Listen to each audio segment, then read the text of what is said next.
Assalamualaikum warahmatullahi wabarakatuh.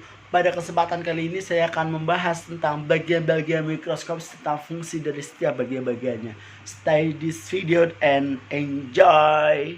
Mikroskop sendiri memiliki berbagai jenis, di antaranya mikroskop manual, listrik, infrared, ataupun yang nanometer.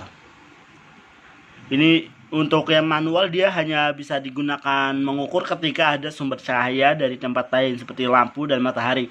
Kalau yang listrik dia sudah tidak memerlukan dari tempat lain, dia sudah memproduksi cahaya sendiri asalkan ada sumber listrik di situ bisa melakukan pengamatan.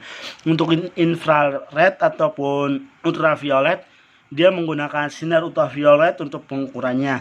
Nah, untuk yang nanometer seperti ini bentuknya besar.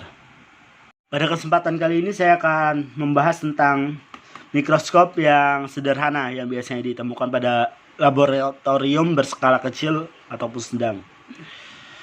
Nah, untuk mikroskop sederhana ada dua jenis ya. Ini yang jenis yang memiliki satu lensa, ada juga yang memiliki dua lensa. Lensa okuler.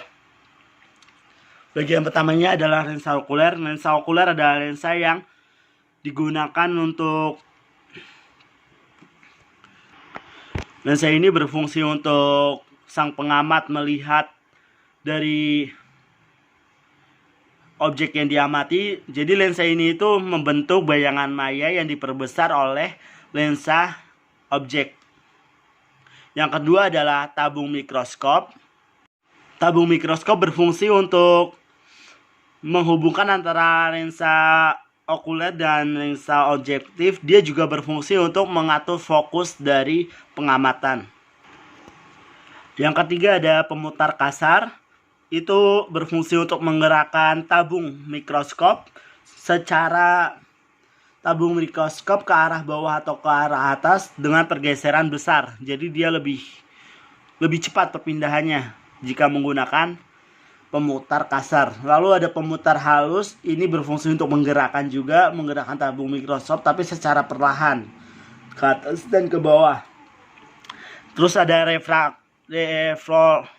revolver, itu berfungsi untuk memilih objek lensa yang digunakan, perbesaran berapa, 1x100 atau 1x1000 atau berapapun itu. Terus ada lensa objektif, yaitu lensa yang mendekati. Lensa objek ini berfungsi untuk menampilkan bayangan nyata diperbesar, lalu di bayangan itu bisa dilihat di lensa okuler. Terus yang ketiga ada lengan mikroskop. Ini berfungsi untuk menghubungkan antara meja mikroskop dan juga tabung. Jadi dia berfungsi sebagai lintasan dari tabung mikroskop ketika bergerak, ketika diatur menggunakan pemutar kasar ataupun pemutar halus.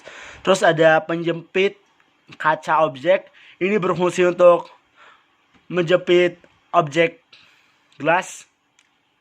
Kenapa harus dijepit? Karena supaya ketika diamati dia tidak bergerak-gerak, terutama ketika diamati pada jarak yang dekat.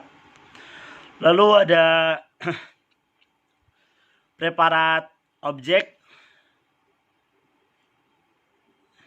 Preparat objek ini untuk mengatur objek gelas itu supaya tepat. Lalu ada kondensor. Kondensor ini berfungsi untuk mengumpulkan cahaya yang muncul dari yang dipantulkan oleh cermin yang berasal dari sumber cahaya. Terus ada diafragma. Ini diafragma. Tadi ini kondensor, ini diafragma. Itu untuk mengatur cahaya yang masuk. Terus ada meja untuk meletakkan objek pengamatan. Ini mejanya.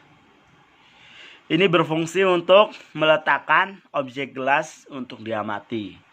Terus ada skrup.